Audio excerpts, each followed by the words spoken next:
we're back to double-digit wins straight up, and that is the only thing that we have to talk about. Double-digit wins straight... What? You mean I have to talk about against the spread and over-under too? Fine, we'll talk about the crummy picks too. What's happening, everybody?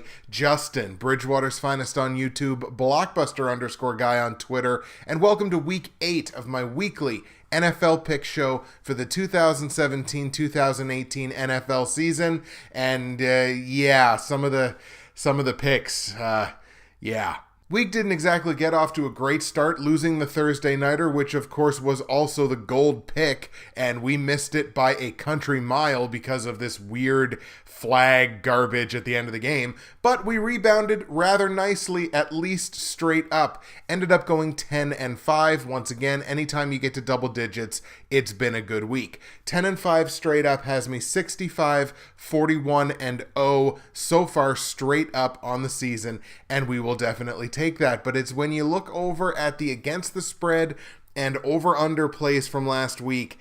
Let's put it this way. If you would have taken the exact opposite of every pick that I gave you, both against the spread and over under, you'd have had a hell of a week. Against the spread, I only went 3-10-2. We got 2 pushes in the same week. That has us now to 4 pushes on the season. But 3-10-2 against the spread in week 7. Holy cow. And I know I'm not the only one that did that poorly, but that's just bad. There's no excuse for that. That was terrible. I think I rode the underdogs just a little bit too hard in week 7. So 3-10-2 against the spread has me 52-50-4 against the spread. So at least we're still above 500. Over under was a little bit better, 5-10, but it's still double-digit losses. We're back to this now, double-digit losses, over under, whoop-de-frickin-do. That has me 44 up, 61 down, and 1 on the over-under so far this season. The platinum, gold, silver, and bronze, of course, aside from the straight-up picks, absolute dumpster fire.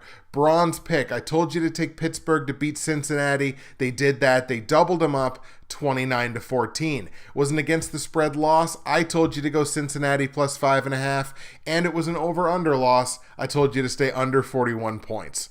Silver pick, we won that one straight up. Minnesota beating Baltimore by a fully converted touchdown, 24-16. But it was an against the spread loss. I told you to go Baltimore plus 5.5 in that game. And it was an over-under loss. I thought they would stay under 39.5 points. They get to 40. The gold pick, as we mentioned, the Thursday night game, Kansas City and Oakland, wind up losing that one 31-30, as I told you to take Kansas City to beat Oakland. Oakland scores in this last second, just this ridiculousness on the final drive of the game for Oakland, where they have about 19 opportunities to score a touchdown, and they finally do. Look, Kansas City should have closed that game out. They didn't do it. Oakland did their job. They won the game. It was an against the spread loss. I told you, obviously, to go Kansas City -3. And I thought the game would stay under 47 points, and it gets to 61. So, unfortunately, we did totally whiff on the gold pick. But if it's any consolation, we were perfect on the platinum pick. The Monday night game last night, Philadelphia and Washington. The Eagles win that game convincingly after a slow start. Philadelphia beats Washington 34-14 in an NFC East matchup.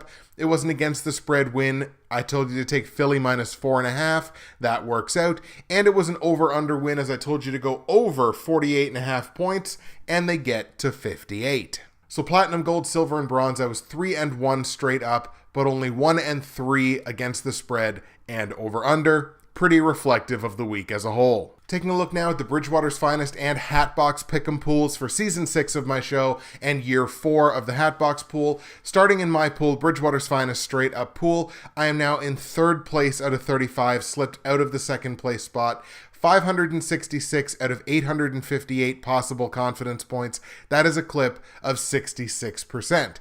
In week 7, I brought in 87 out of 120 possible confidence points.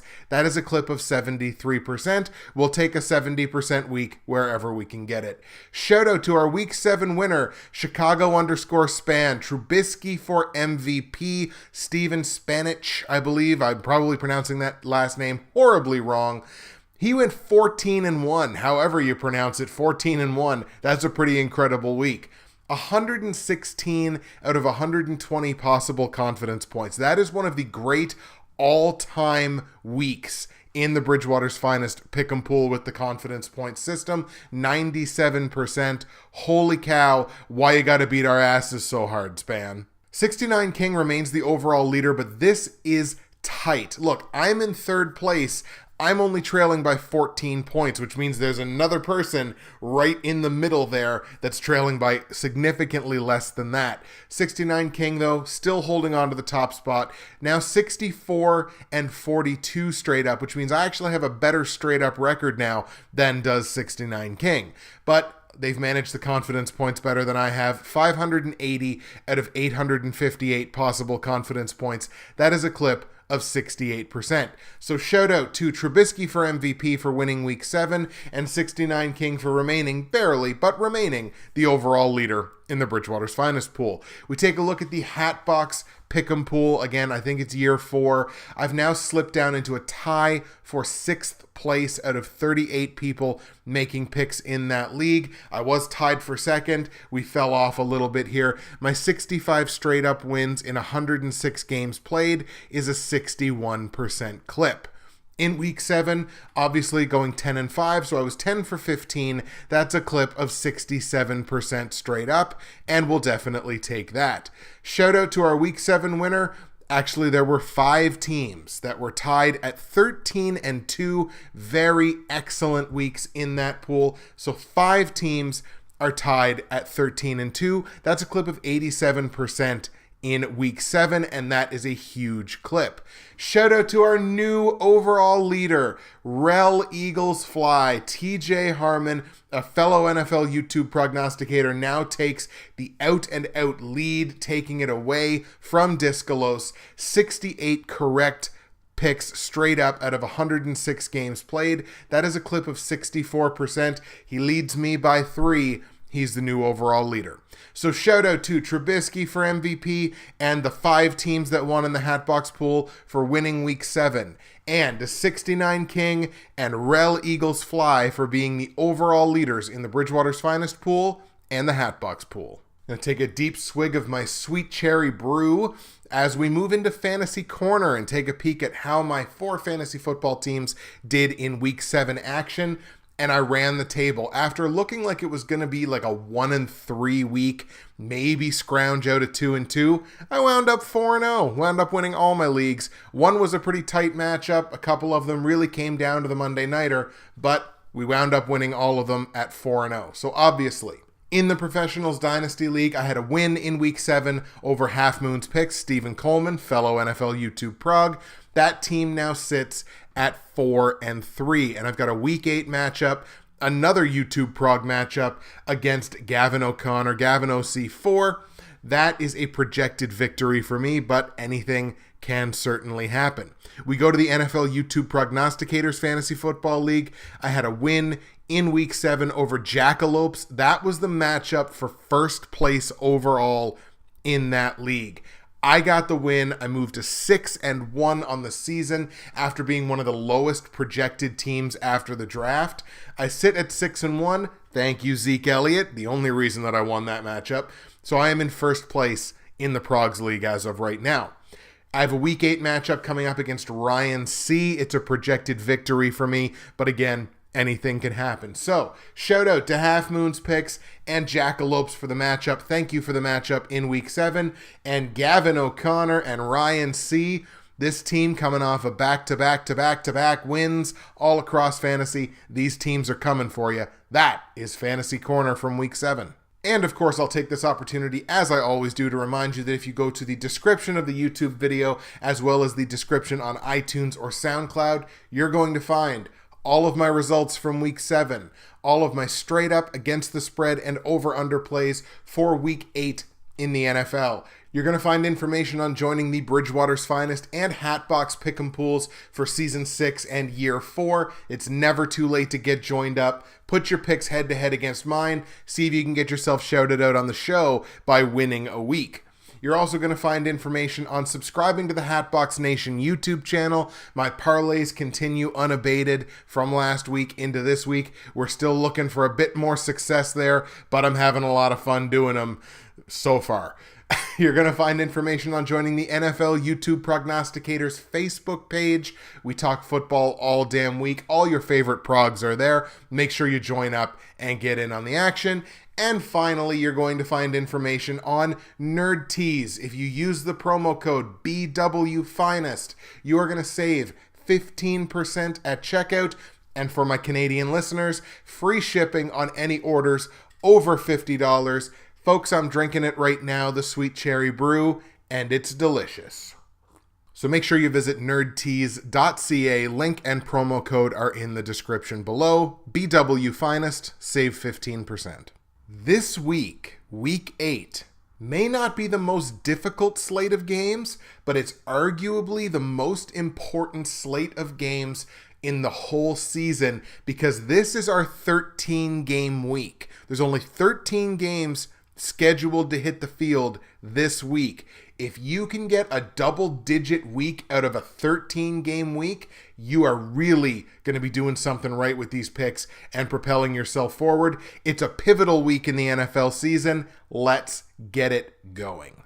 So we're going to start in Baltimore now, where the Ravens are going to come home and play host to the Miami Dolphins. Dolphins riding a 3-game win streak, picking up the win last week. Baltimore's going in the other direction. They've lost 2 straight. Miami, of course, suffering a significant loss last week. Jay Cutler going down with a cracked ribs. So he looks like he's probably going to be out for multiple weeks. This looks like it's going to be Matt Moore's team. And again, Matt Moore did certainly lead the Dolphins to victory last week, 31-28, but it was over the Jets. Look, I say that full well realizing I took the Jets to win that game, but come on, Jets gonna jet. Dolphins have still only scored 92 points in 6 games. That's with the 31 points from this past week. So look, 61 points through their first 5 games. This team is still a team that's going to chronically struggle to score points. Baltimore, at the very least, is putting up some points, 130 points in 7 games. It's still less than 20 points a game, but compared to the 92 that Miami has put up, these guys look like offensive all-stars. The problem with the Ravens, they can't keep anybody off the board. They've given up 148 points in 7 games. It's about 21 points a game. Baltimore really chronically has a problem stopping the run this season. One of the worst run defenses in football, giving up $145 per game on the ground. And actually, I believe that has moved them into the lowest spot in terms of run defense in the NFL. They are, in fact, the worst run defense in terms of yardage in the whole league. Now, on the plus side for them this week, not only do they get to play at home, but they're playing the worst total offense in football this week in their own home stadium against Miami. Now, of course, Baltimore is the second worst total offense in football, so I would say take the under. I think the real significant difference here is going to be Baltimore's run game, despite the fact that they were playing Minnesota, who I believe coming into that game last week, and in fact they still are the number 3 total run defense in football. Baltimore was able to put up yardage against them on the ground, and I think that's going to be the big difference here. Miami's run defense, not as good as Minnesota's, so I think Baltimore is going to have themselves an excellent game on the ground. That's ultimately, I think, what the difference is going to be. I'm going to take the Ravens at home to beat the Dolphins. On the line, Baltimore favored by 3 points at home. I think I'm going to tell you to take that. It's only a field goal. Sometimes that can seem like it's a bit much in what's probably going to be a low-scoring game, but I do like it. It's only a field goal. Let's go Baltimore -3. Total in this game is 37.5 points. These two teams are a combined 5-8 over-under so far this season. They both went over last week, which means they were only 3-8 coming into their games last week. So I like the under here. It's a low number of 37.5 points, but this is going to be a lot of running, not a lot of passing. Neither one of these teams can move the ball through the air, especially now with Miami going to a quote-unquote backup quarterback, though it's hard to say there's much of a quarterback depth chart in Miami at this point. But it is a backup quarterback. He was able to put up points on the Jets last week. I don't think he's going to be able to put up the same type of point total against Baltimore. So let's go under 37.5 points in Miami, Baltimore. Let's go to Cleveland now, where the Browns just continue doing Brown things. They are winless so far this season. They went to overtime with Tennessee. It was close, but they lost that game by a field goal 12-9, and now they get to welcome in the Minnesota Vikings, who were winners last week and are in fact on a 3-game winning streak. This will only be the Vikings' third road game of the season through 8 weeks, so that is something definitely to keep in mind. Minnesota's got a long road schedule left on this season. It is possible that this could be a bit of a look-ahead game for Minnesota. They might come in here and they might take Cleveland too lightly. It's entirely possible. I don't think it's going to happen.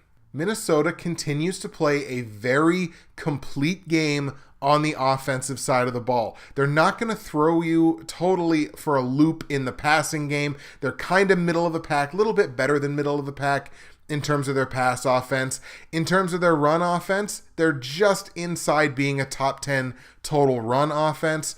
It's just a balanced attack. And I mean, they're only scoring, I think 20, just under 21 points a game. So that's right around middle of the pack as well. Where Minnesota really excels, obviously, is on the defensive side, only allowing 206 yards per game through the air. Again, as we mentioned, the number 3 total run defense in football. And if you can stop the run, you can play defense. And if you can play defense, you can win football games. Even though they're on the road here for only, like I said, the third time in 8 weeks, I like Minnesota to go into Cleveland and hang yet another loss on the poor hapless Browns, who can't even figure out who the hell they want to play quarterback. Here's a nice prop bet for you. Will Cleveland change quarterbacks at some point through this game? Does their starting quarterback finish the game? You're not going to get very good odds on a no bet, but I know how I'd be going. Vikings all day here. Let's take Minnesota on the road to beat the Browns. On the line, the Browns are 9.5-point dogs at home. And I think you have to take that. Cleveland plus 9.5. Look, Cleveland is not a good against the spread team. They're not scoring a lot of points. They're not keeping a ton of points off the board. But, they are a pretty good run defense. They're a top 10 total run defense. Teams are scoring a lot of points on them, but they're scoring the points in general through the air. So Minnesota's, I think, going to be forced a little bit to try to score points through their passing game. 9.5 points is too many for me with kind of a middling offense in Minnesota. So take Cleveland plus 9.5. Total in this game is also 37.5 points, same as you have in Miami. Baltimore, I think you have more offensive potential in this game than you do in Miami. Baltimore. These two teams are 5-9 over under so far on the season. They split last week. One went over, one went under. It is worth pointing out in Miami, Baltimore, both of those teams again went over, but these two split last week, Minnesota, Cleveland. I actually think it's going to go over. It's not going to shoot over by a huge amount, but I'm seeing like maybe a 39 or 40 point total. So where you got 37.5, I'm going to tell you to go over 37.5 in Minnesota, Cleveland.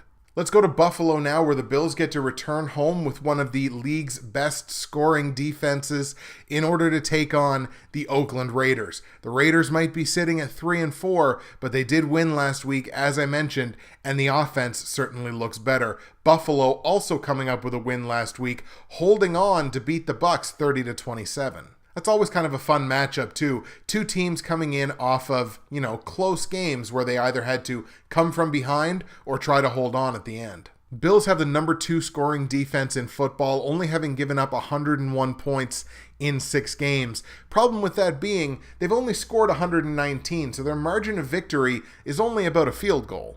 And again, the Raiders might be 3-4, but their margin of victory is only negative 0.15 or something like that. They've only scored one fewer point than has been scored against them on the season. And the Raiders offense feels like it's coming around now. Like Derek Carr apparently not fazed by a fractured back, which I'm apparently incapable of understanding how you could not be phased and you could still play football through a fracture in your back, no matter how insignificant it is. But apparently you can. And Oakland's offense kind of seems like it's coming around a little bit. They're up into sort of the top half of the league, kind of around, middle of the pack with the league.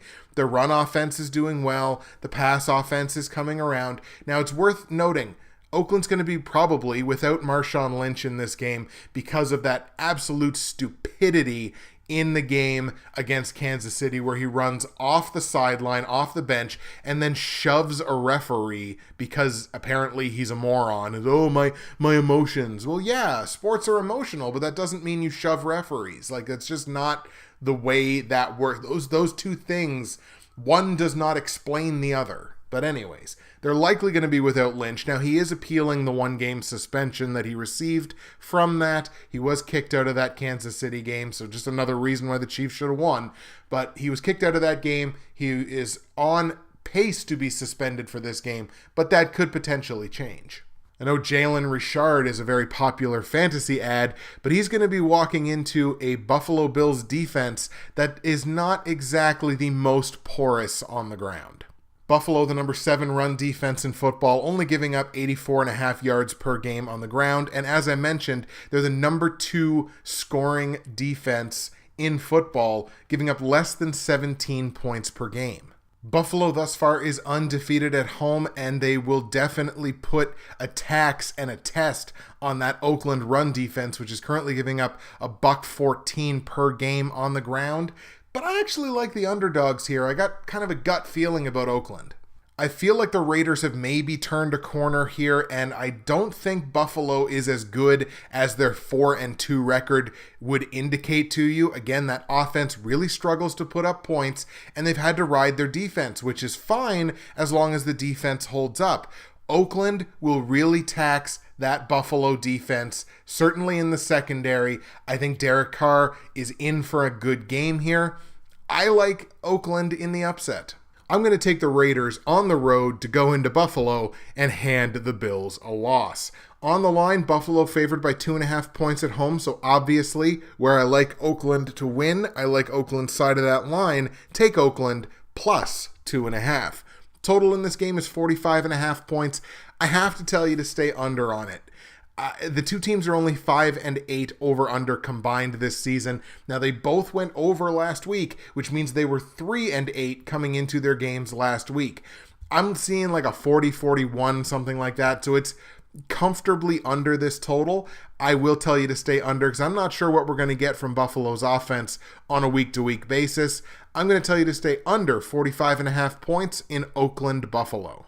Let's go to New Orleans now, where the Saints come home after beating Green Bay. The first start for Brett Hundley in Green Bay. They went into Green Bay. They beat the Packers. That was a good win for the Saints. Now they get to come home and play the Chicago Bears, who still struggle on the road. Again, hey, it's worth pointing out the Bears do have a road win under their belt already this season. And it's also worth pointing out that they're 2-0 against AFC opponents. It's also worth pointing out that Chicago is 2-0 against opponents outside of their conference, which means they're 1-4 against the NFC.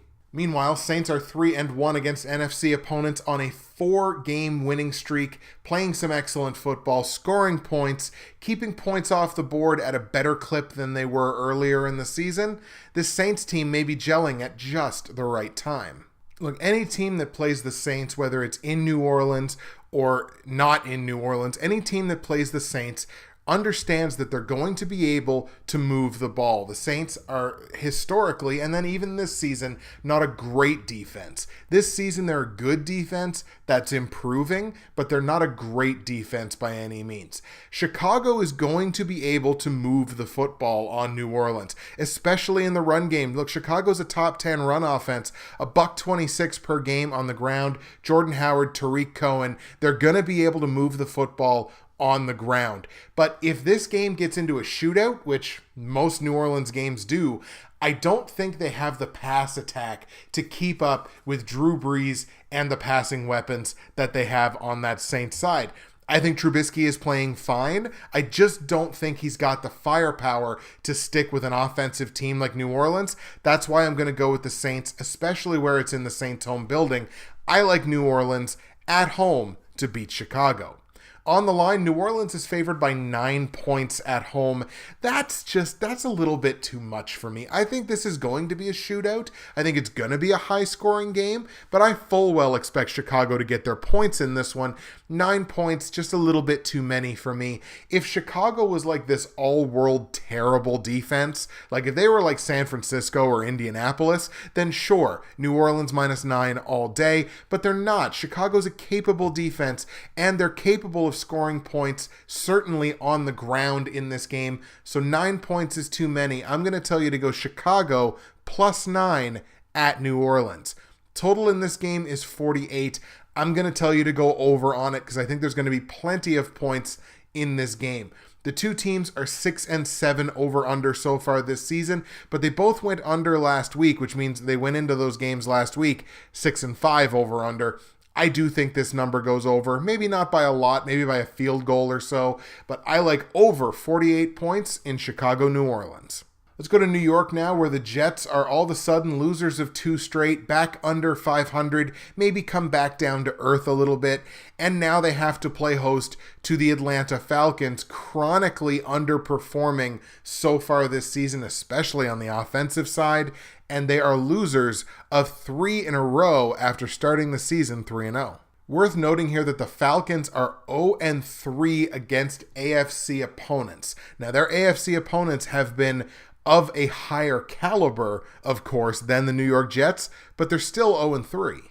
All 3 of those losses come against the Patriots division, in fact, the AFC East. 2 of those games were in Atlanta, a loss to Buffalo and a loss to Miami, that weird game where they gave up 20 consecutive points and lost the game 20-17.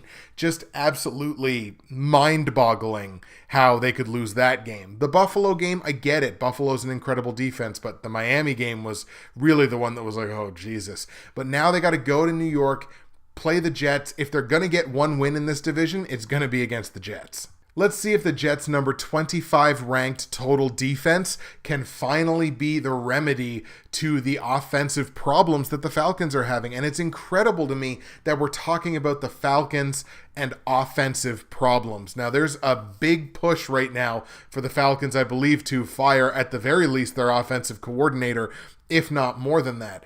And they're moving the ball. They're just not getting the points that they need to be getting. They're still averaging $120 per game on the ground. They're only averaging 21 points. This is a team that for big chunks of last season was averaging 30-plus points a game, and now they're barely getting to that third touchdown. So it's a problem for sure.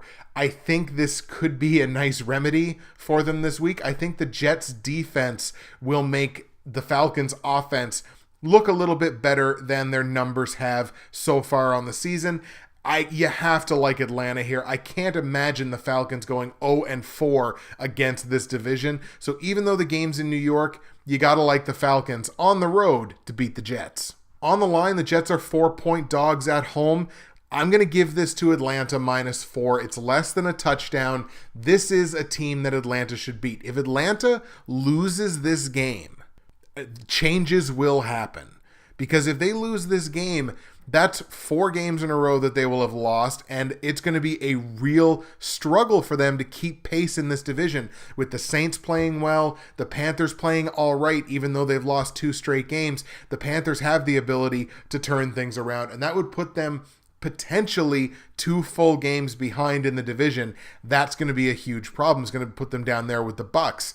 So Atlanta needs this game. Atlanta needs this game arguably worse than the Jets do. Let's hope that they show it. Let's go Atlanta -4.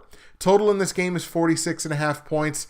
I mean, you have to go under on it because who knows what you're going to get from the Jets on the offensive side. And Atlanta, you haven't been able to trust their offense so far.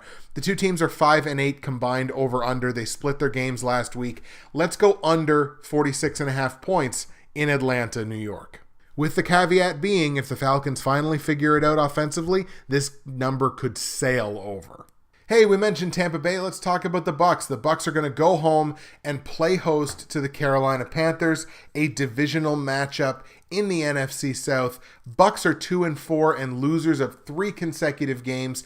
The Panthers are 4-3, losers of 2 consecutive games. So something has got to give. This will be the Bucks' first game inside this division, and it'll be just the second divisional game for the Panthers. They lost the first divisional game against New Orleans. Both of these teams over 500 in this situation. The Bucks have won 2 of their 3 home games. Both of their 2 wins have come at home. 3 of the Panthers' 4 victories have come on the road so far this year. Despite being 2-4, the Bucks are having no problem so far this season finding the end zone, averaging 3 touchdowns per game, 18 total touchdowns in 6 games. The Panthers, comparatively, have struggled quite a bit. They've only scored 12 touchdowns in 7 games. I think you definitely have to give the edge here to the Bucks in terms of the offensive side. On the defensive side, Carolina, they're not looking as good as they were earlier in the season. They're still the number 3 total defense in football, but now the points allowed starting to creep up there a little bit more. They're right around 20 points a game. This is a defense that is no longer considered unexploitable. The Panthers secondary is still performing, only giving up 180 yards per game through the air, which again, I think will certainly be tested by a Bucks passing attack that's putting up over 300 yards per game. Jameis Winston is having himself a pretty good year. Bucks finally got first-round pick O.J. Howard going in the offense last week. 2 touchdowns for O.J. Howard, and that tight end, the potential of that tight end passing attack with O.J. Howard and Cameron Brate, you could potentially have 2 tight ends there who would be worthy of tight end 1 status in fantasy. Jameis Winston, like I mentioned, actually having himself a pretty darn good season. He's on pace to, sniff 4,500 yards. It's possible. It's possible that he could get to 4,500 yards. He just threw for 384 yards against the Bills just this week. Lest we forget, that was with a sprained AC joint. That was also against a really good defense in that defense's home building, so I like the potential here of what Jameis Winston could do against the Carolina Panthers secondary. But at the same time, it's hard to deny a team that has won 3 of their 4 road games, on pace for an excellent road season, and who I think arguably need this game a little bit more than the opposition. Carolina, I think, is going to need this game, as I think the Saints are going to have a very, very winnable game this week at home against Chicago. Carolina needs to win this game to keep pace. I can sense the desperation there. Bucks coming off of a good game. Do they string 2 consecutive good games together, despite the fact, of course, they lost that game, but it was really the defense that lost them that one. And that, I think, could be the difference. Carolina's offense struggled a little bit, but Tampa Bay's defense is really good at making opposing offenses look better than they necessarily are. This is a bit of a coin flip game for me. I'm actually going to go with Carolina. Again, the desperation factor definitely playing a role here, but I'm going to take the Carolina Panthers on the road division game in Tampa Bay to beat the Bucks. On the line, the Bucks are 2.5-point favorites at home, so obviously I like Carolina's side of that. I like them to win the game. Take Carolina plus 2.5. Total in this game is 44.5 points. I'm actually going to tell you to go over on it. I think both of these teams are going to definitely put up their points. They're 8-5 combined over-under this season. They split last week. It's worth noting 2 of the last 3 head-to-head matchups have gone under, but I like this game to go over here on kind of a middling number. Let's go over 44.5 points in Carolina, Tampa Bay. Let's go to Seattle now, where the Seahawks are all of a sudden knocking on the door of the LA Rams division lead. Seahawks have won 3 consecutive games. They're going to play host to the Houston Texans, who got back off the schneid last week with a victory. I shouldn't say last week. Houston had a victory before they went into their bye week, which was last week.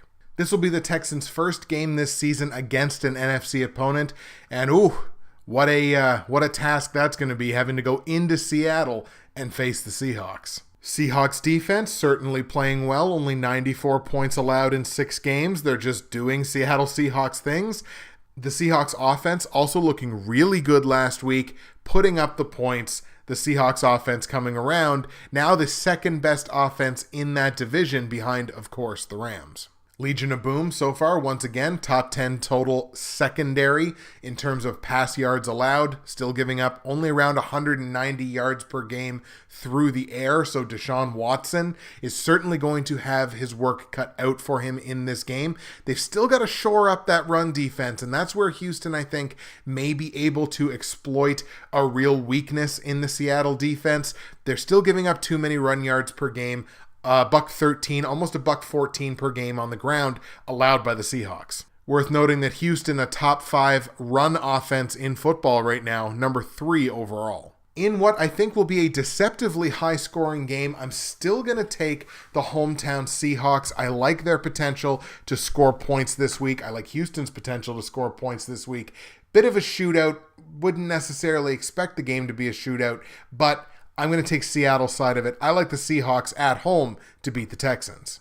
On the line, Seattle's favored by 5.5 points at home, and that's just too many for me. This is a game that Houston could conceivably win with how good their offense has been playing lately. Maybe Deshaun Watson wins and has a game-winning drive towards the end of the game. 5.5 points is a bit too many here. I think it's going to be a relatively close game. Could be won by a field goal either way. So let's go Houston plus 5.5.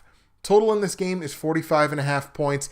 I'm going to tell you to go over on it. The two teams are only 6-6 over under, and they've split their last games. One went over, one went under. But Houston's last 4 games have all gone over. And so look, Seattle's offense playing better than it had been before. Russell Wilson has nice touch on his passes, had a very good pass game last week. I like the game to go over. So let's go over 45.5 points in Houston, Seattle. Let's go to Washington now, where the Redskins are coming off of a division loss on Monday Night Football last night in Philadelphia. Kind of got spanked in that game. Now they get to go home, and they get to face Dallas, another division game. We talked about unlikely shootouts in the previous game. This is not an unlikely shootout. This is just plain going to be a shootout. Cowboys and the Redskins have combined in 12 games to score 306 points and give up 289 points. This is going to be a high-scoring game. Cowboys coming off a win. Redskins, as I mentioned, coming off of a loss. Redskins are now 0-2 in this division. Dallas has won their only division game. Even though the game's in Washington, you got to like Dallas for one simple reason, and it's Zeke Elliott, and he is not going to be suspended for this game. Zeke's going to be in there. Washington's run defense is pretty good. I mean, it's top 10 overall in the league, but that's certainly not helping them keep points off the board. I'm seeing a big game here for Dak Prescott, big game for Kirk Cousins. It's going to be, if you love quarterback play, this is going to be the game to watch. I like Dallas on the road in Washington to hand a second consecutive loss to the Redskins. Dallas beats Washington. On the line right now, this game is a pick'em, so obviously I like Dallas to win. I'm going to take Dallas as a pick'em. There is no total in this game, our first of 2 games where Vegas is being cowardly and has not given us a total yet. I expect the watershed mark here to be somewhere in the low 50s, 51, 52, 53, somewhere around there. If this total starts with a 5, go over on it. These two teams are 8-4 over under on the season. Each of their last 3 games for each team have gone over, and their last 3 head-to-head matchups and 4 of the last 5 have gone over. Take the over on anything that starts with a 5. That's the way I'm going to tell you to go in Washington, Dallas. And the last game we're going to look at before we get to the platinum, gold, silver, and bronze picks for Week 8 are the Detroit Lions at home playing host to the Pittsburgh Steelers. Lions have lost 2 in a row after starting the season 3-1, not playing as well as they had been earlier in the season. That's still a really good offense, 19 touchdowns in 6 games, so they're up over 3 touchdowns a game. But you look at the Pittsburgh Steelers, man, and Pittsburgh has come on in these last couple of games. 2 straight victories, and if you watched that game last week, I understand it was a division game against an opponent that they know really well, but Pittsburgh had their way with the Bengals on offense. There was nothing the Bengals could do to stop whatever Pittsburgh wanted to do when they had the football. Lions put up 38 points in their last game, which is excellent, except when you give up 52, which is what happened because they were in New Orleans playing the Saints, and that's just what the Saints do. Lions defense at home kind of bucking the trend or bucking the idea that their defense plays better at home. Really not the case so far this season. Their defense is giving up an average of 27 points per game to opponents playing in Detroit. And that is going to certainly be a problem against a Pittsburgh Steelers team that now looks like they've got it figured out on the offensive side of the ball. This will be Detroit's first game this season against an AFC opponent, and I don't think it's going to go particularly well for them. I like the Steelers on the road in Detroit to beat the Lions. But I also like the Lions. I like the Lions as a football team. I think their potential to score points on the offensive side is really good. The problem here is Pittsburgh's front 7 is deadly. Absolutely deadly. So if Detroit cannot protect their quarterback, it's going to be a long, long night. On the line, Detroit are 3-point dogs at home. Normally I would be able to go with that, but I can't. They're not stopping teams when the other team has the football. They're not stopping them in games in Detroit. On the road, they have been able to do that, but in Detroit, they certainly have not. So you got to go Pittsburgh -3 here if you like the Steelers to win the football game. I just don't trust Detroit's defense right now to get the stops against Le'Veon Bell and to be able to score points against Pittsburgh's front 7. Total in this game is 45 points. I am going to tell you to go under on it. The two teams are 5-8 combined over/under. They both went over last week. Detroit certainly did, but they both went over last week. But that means they were only 3-8 going into those previous 2 games. So I gotta stick under on it. It's kind of a middling number, but I'm seeing like maybe a 23-19 or a 24-20, something like that. It's going to be close, but I think it stays under. So go under 45 points in Detroit-Pittsburgh. All right, folks, platinum, gold, silver, and bronze picks for Week 8 in the NFL. We're going to start with the bronze pick where I am 6-1 straight up. My best straight up pick of all 4 of these picks. 4-3 against the spread, which is also unfortunately tied for my best against the spread mark. But we're still winless on the over-under at 0-6-1. My bronze pick sees the Kansas City Chiefs playing host to the Denver Broncos in a matchup not only of AFC West leading teams, but the 2 teams in that division that are currently on losing streaks, both having lost their last 2 games. Kansas City Chiefs are turning into the model of the glass cannon, which is something that I earlier dubbed for the New England Patriots, but it's really becoming true for Kansas City as well, and that's really been exploited in these back-to-back losses since starting the season 5-0. Look, when you're 5-0 and you're scoring like 30-some points a game, it can be really easy to look past the fact that your defense is giving up too many points and that you're leaving your defense out there just a little bit too long against some of these teams. But it doesn't really matter because you're winning games. Well, Kansas City's not winning games anymore. They've lost 2 consecutive, and it really highlights the problems with their defense. Now, luckily, they're going to have an opponent here in the Denver Broncos that have only scored 108 points in 6 games. So they're not scoring a ton of points. They're giving up just a few more points than they're scoring.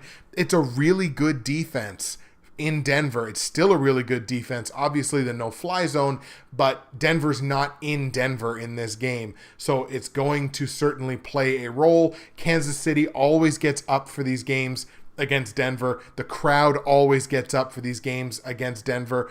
Broncos have had 2 of their 3 wins come in the division, where Kansas City is only 1-1, but I have to like the Chiefs here. We're going to go with Kansas City in Kansas City to get off the schneid, break the losing streak. Kansas City at home beats Denver for the straight up bronze pick. On the line, Kansas City's favored by 7.5 points. It's too many for me, simply because Kansas City's defense certainly not playing any kind of shutdown role.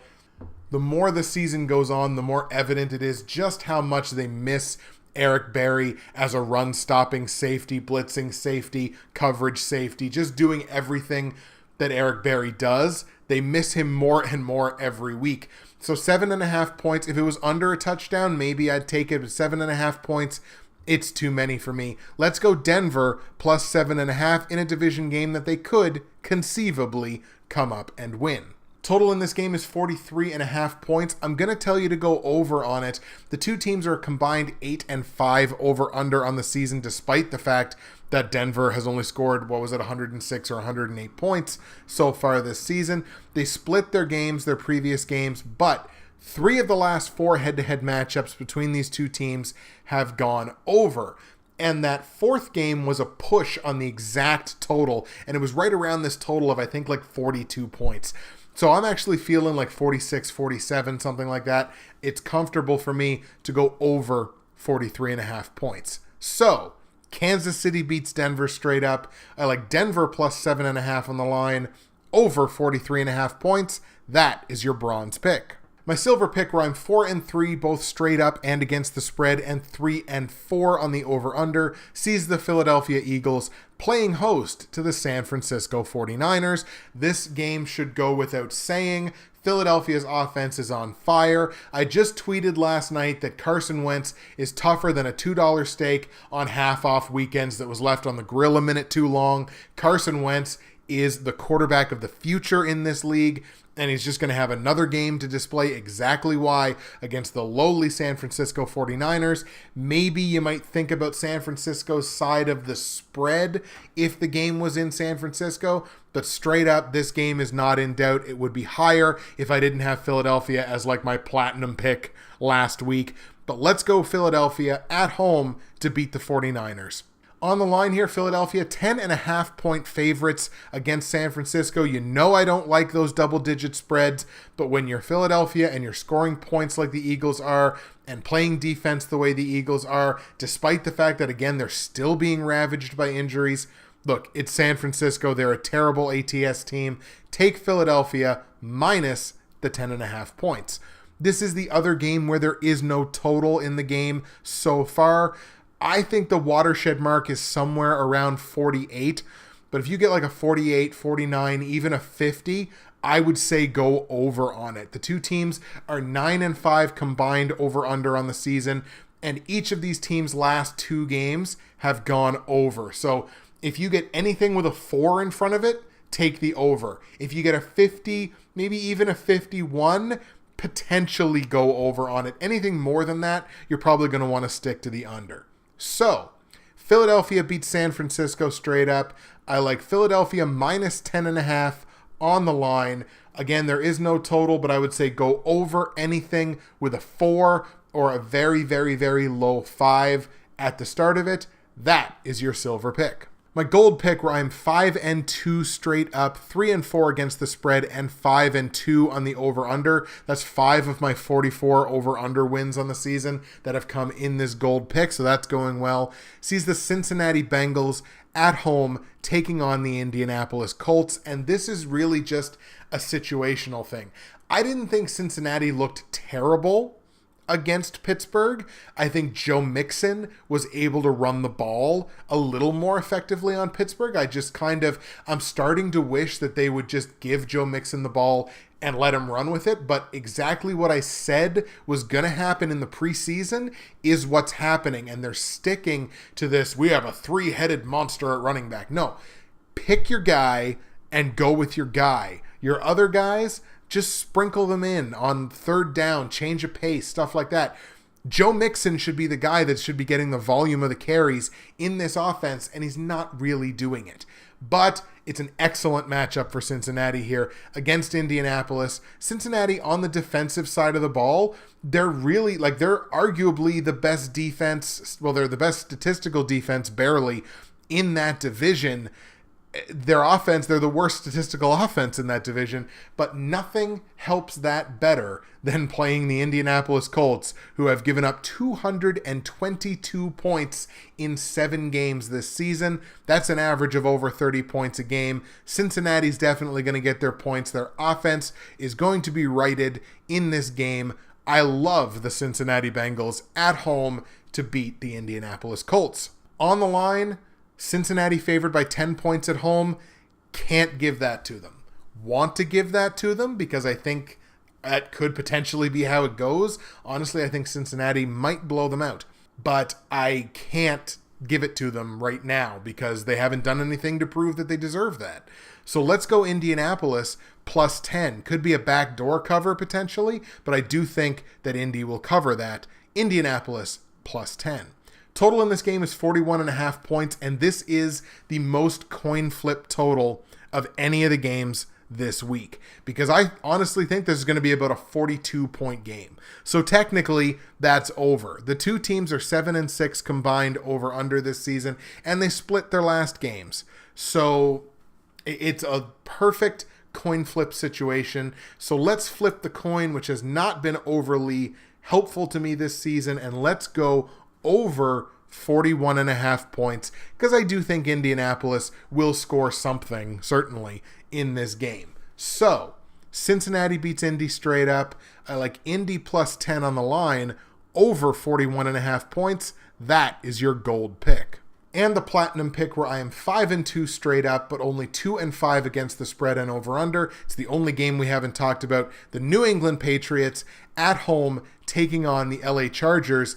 And don't look now, but the Patriots feel like the Patriots again. 3 straight victories, 4-1 in their last 5. They're scoring touchdowns again, now 21 touchdowns in 7 games, exactly 3 touchdowns a game. They've got a couple of home wins under their belt now, finally. And don't look now, but the Patriots are starting to roll. And I don't think the other teams in this division are going to be able to keep up with them. Of course, the Chargers are on their own little roll, aren't they? 3 consecutive wins, a big win last week that I told you was going to happen. Chargers are playing excellent football. It's really unfortunate that they're going to get punched in the mouth this week. This would actually be a cute little upset candidate if the game was in Los Angeles, and there would be the possibility that I would have even jumped on that. But you know what? Where the game's in New England, New England's on a roll, they're feeling good, they're healthy, they've got their running backs going, they got Gronk going, they got the pass game going, they spread the ball out so much, and the defense has finally turned around.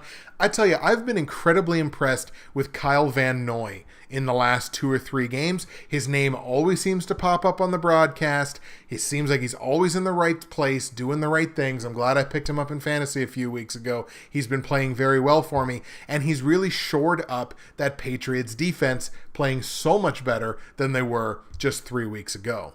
So you know what? You got to like the Patriots in here. I like New England at home to beat the Chargers. On the line, the Patriots are 7.5-point favorites at home. It's a little bit over a touchdown, which might make me feel, makes me feel a little bit wonky, but I really think this Patriots defense has turned the corner. I see a couple of takeaways in this game for them. I'm going to tell you to go New England minus 7.5 points. Over under in this game total is 48 points. I think you stay under on it, to be perfectly honest. The two teams are 7-7 combined over under so far this season. And for both teams, their last 2 straight games have all gone under. So they're trending in that direction. It's a relatively big number at 48 points. I'm going to tell you to stay under on it. Also, despite the fact that the Chargers have won 3 consecutive games, they're still the second worst run defense in football, giving up over 140 yards per game. So if you don't think the Patriots running backs are going to exploit that, I think you would be wrong. And if there's any quarterback in the world that's going to be able to test that 185 yards per game allowed by the Chargers secondary, that has them firmly inside the top 10 in terms of pass defenses, if there's any quarterback that's going to test that and rip it apart, it's Tom Brady. So, Patriots beat the Chargers straight up. I like the Patriots minus 7.5 on the line, under 48 points. That is your platinum pick. All right, folks, those are your picks straight up against the spread, over, under, platinum, gold, silver, and bronze for Week 8 in the 2017-2018 NFL season. It is time, of course, for the comment of the week. And this week's comment of the week goes to Andrew Warren, fellow NFL YouTube prognosticator. Make sure you check out his channel. Find him on the NFL YouTube Prognosticators Facebook page. Andrew's comment from the Week 7 video sounds a little something like this. Justin, I hate to say this, but I do agree with you on my Patriots and the Falcons game because our defense is bad. I hope the Patriots win, but with that defense against Atlanta, I can't see it, but I hope I'm wrong. Turns out we were both wrong, Andrew. Turns out the Patriots defense is a little bit better than we thought it was. The Falcons offense, not as good as we thought it was. And the Patriots win a pretty convincing game there against the Falcons. Good luck this week, Justin. Thank you very much, Andrew, for your comment. Yours is the comment of the week from the Week 7 video. And for the record, that Atlanta-New England game, it just kind of wrecked my spirits. Not really, but I kind of felt that it needed a little something extra there. That was the comment of the week, and that is going to do it for the Week 8 video. Justin, Bridgewater's Finest on YouTube, Blockbuster_guy on Twitter. We're going to get you out of here on my CFL picks for Week 19. Only 2 weeks left in the regular season. The playoff teams are set, but the playoff matchups have not yet been decided. So Week 19, still a pivotal week in the CFL. Went 2-2 picking the games in Week 18. That still has us 14-18. We are quickly running out of time to right the ship with the CFL picks, but we're going to do that this week. In Week 19 in the CFL, we're looking at the Hamilton Tiger Cats going into Ottawa, handing a loss to the Red Blacks in Ottawa. We've got Saskatchewan at home beating the Montreal Alouettes. We've got Winnipeg at home beating BC. Winnipeg still fighting for playoff position there.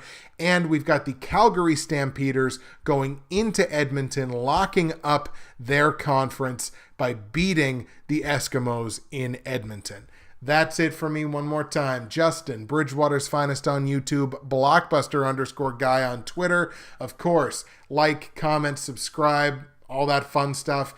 Go to the HATBOX Nation YouTube channel, subscribe there. Go to the NFL YouTube Prognosticators Facebook page, join up there. Go to nerdtees.ca, check out their content, their product. Again, BW Finest, the promo code. Get yourself 15% off. Free shipping in Canada, anything over $50. That's the Week 8 video. I hope you enjoyed it, and I hope you enjoy the games in Week 8. We will see you again in Week 9.